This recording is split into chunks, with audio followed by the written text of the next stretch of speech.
सारंग का बास निवासी ब्रिजेश गोलाढ़ा का प्रो कबड्डी में हरियाणा टीम में 55 लाख रुपए के पैकेज पर सिलेक्शन होने पर गांव व आसपास के इलाके में खुशी की लहर है। आज ब्रिजेश का गोरा की ढाणी महेशवास खुर्द में ससुराल पक्ष ने जोरदार स्वागत किया। बीच में खड़ो कर लो,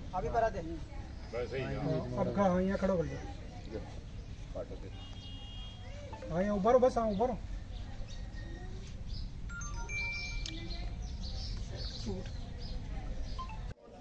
खेलोगे कूदोगे तो बनोगे शैतान और पढ़ोगे लिखोगे तो बनोगे नवाब। ये कहावत पता नहीं किस परिप्रेक्ष्य में किस व्यक्ति ने कही थी, लेकिन आज के परिप्रेक्ष्य में देखें तो खेलोगे कूदोगे तो बनोगे बलवान और कैरियर भी बनाओगे। पढ़ोगे लिखोगे तो बनोगे नवाब, लेकिन खेलोगे कूदोगे तो बनोगे बलवान और अपना कैरियर भी बनाओगे। ऐसी ही एक शख्सियत, एक विद्यार्थी जीवन में जिसने खेल को अपनाया और आज हिंदुस्तान प्रो लीग कबड्डी में हरियाणा टीम की तरफ से अपना सिलेक्शन करवाया 55 लाख के पैकेज में।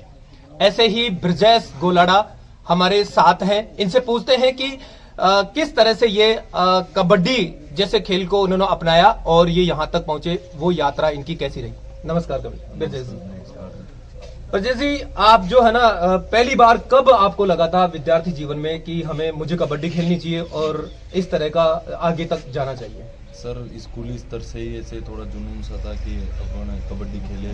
कबड्डी नहीं, कोई भी स्पोर्ट्स ज्वाइन करे, तो स्कूल में इतना मौका नहीं मिला। फिर हमने आई थी कि वहाँ नॉर्मल गांव के टूर्नामेंट, मेलों में टूर्नामेंट होते थे, वहाँ खेलते थे, लेकिन वो उनसे भी खुश नहीं थे कि यहाँ मेलों में टूर्नामेंटों में कुछ नहीं है। आगे चले, फिर स्टेडियम ज्वाइन किया, आगे चौगान स्टेडियम जयपुर, वहाँ प्रैक्टिस की। तो वहाँ प्रैक्टिस करते करते वहाँ लेवल मिला, स्टेट खेले, नेशनल खेले। वहाँ नेशनल में प्रो के कोच आए, वहाँ हमारे को देखा। तो 2017 में ही मैं pro kabaddi Jaipur pink panther से खेल लिया था। उसके बाद मेरी इंजरी हो गई थी, तो फिर बाद में फिर दूसरी नेशनल खेला पुणे यूनिवर्सिटी में। उसके बाद ये कोरोना के चक्कर में नहीं हो पाई।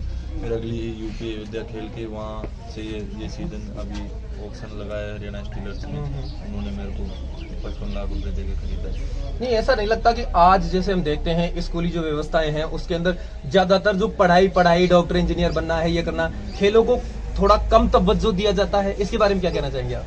इसको कम तवज्जो दिया जाता है, घर वाले इतना सपोर्ट नहीं करते। बच्चों के बोले अपने बच्चे के चोट लग जाए, बच्चा खराब हो जाएगा, तो मतलब कोई टूट टाट जाएगा तो करियर खराब हो जाएगा, शादी वादी नहीं होगी। इस चक्कर में घर वाले इतना स्पोर्ट्स में कम ध्यान देते हैं और बोले पढ़ाई पढ़ाई पढ़ाई पढ़ाई। और लोगों की ये सोच है गांव में कि खेलेगा तो इसकी शादी नहीं होगी, वो नहीं होगा। तो लोगों की सोच परिवर्तन करना होगा। तो हमारे जैसे 2-4 खिलाड़ी है, उनको देख के मोटिवेट होंगे गांव के लोग और अपने बच्चों को स्पोर्ट्स की ओर रुझान देंगे। जी, तो आज जो युवा आपकी तरह कबड्डी खेलना चाहते हैं या अन्य किसी खेल में इस तरह से आगे बढ़ना चाहते हैं, उनके लिए क्या संदेश देना चाहेंगे? यानी उनको किस तरह से तैयारी करनी चाहिए?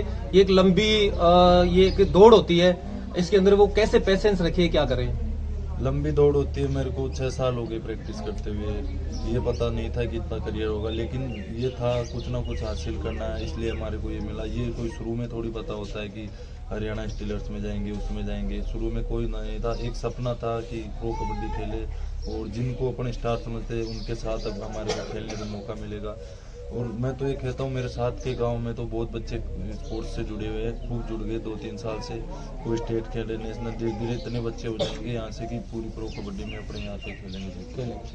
क्या है खेल, मतलब टीम में आपकी क्या भागीदारी होती है? मतलब आप डिफेंडर हैं या रेडर हैं? कि टीम में मैं ऑलराउंडर हूँ, कोई भी पोजीशन खेल सकता हूँ। शुरू से ऑलराउंडर था। और जैसे हमारे कोच राकेश कुमार जी अर्जुनवाड़ी है, उन्होंने मुझे ऑलराउंडर पे लिया है और उनको मेरे काबिलियत पे भरोसा है, इसलिए वो कोई सी भी साइड मुझे खिला सकते हैं। मैं कोई सी उनका पूरा 100% दूंगा। आपने बताया कि 6 साल हो गए आपको ये जो है ना कोशिश करते हुए, तो 6 साल में कभी कभी ऐसे नेगेटिविटी आई कि यार अब तो सब कुछ खत्म हो गया, आप कुछ नहीं कर पाएंगे? और फिर कहाँ से प्रेरणा मिली और कहाँ कैसे मतलब आपने मैनेज किया? नेगेटिव आई थी, एक इंजरी हो गई थी घुटने में, तो उस टाइम ये थोड़ा सा मन टूट गया था। लेकिन ये मन में ये था कि अपने को रुकना नहीं है, कुछ करना है, कुछ करना है। घर वाले बोले ये इतना बड़ा तो सोच ही नहीं थे वाला है कि नौकरी लग जा, नौकरी लग जा। तो नौकरी सोच रखे थे, बाकी मेरा टारगेट कुछ ऊपर था और अभी भी बहुत ऊपर है। ये बहुत छोटा टारगेट है, मेरा बहुत ऊपर टारगेट है। तो घर वाले तो मतलब ये सोचते थे कि बच्चा अपना नौकरी लग जाए, लेकिन नौकरी तो 2 महीने हो गए मैं नौकरी भी लग चुका हूँ, सिविल डिफेंस दूध मंडी में कार्यरत हूँ ऑफिस में।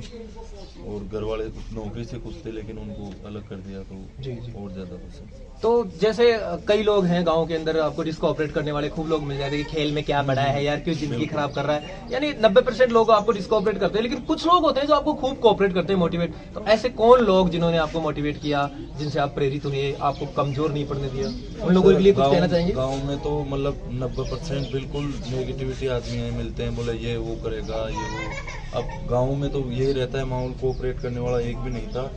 और हमारे सीनियर थे हमारे पास के, एक आपके यहाँ के ही मनोज जी गोरा है, वो भी हमारे सीनियर थे। हमारे गांव के भी 1-2 सीनियर है, उनको देख देख के वो जाते थे, उनके साथ खेलना स्टार्ट कर दिया, वो ही कोऑपरेट करते थे। और तो कोई सीनियर था नहीं, इन्हीं से देख देख के खेला। गाँव में तो कोई कोऑपरेट नहीं। अब इतना सारा पैसा मिल रहा है, क्या करेंगे? पैसा मिल रहा है, करेंगे, अब क्या करेंगे। ये थे ब्रजेश जी, जिनका अभी हाल ही में प्रो लीग कबड्डी में सिलेक्शन हुआ है, हरियाणा टीम से खेलेंगे। अब ये ऑलराउंडर खिलाड़ी है और गांव के एक छोटे से मतलब ढाणी से निकल करके ये इस मुकाम तक पहुंचे हैं। इससे प्रेरणा लेनी चाहिए उन खिलाड़ियों को जो छोटी छोटी बातों पर हताश हो जाते हैं, निराश हो जाते हैं।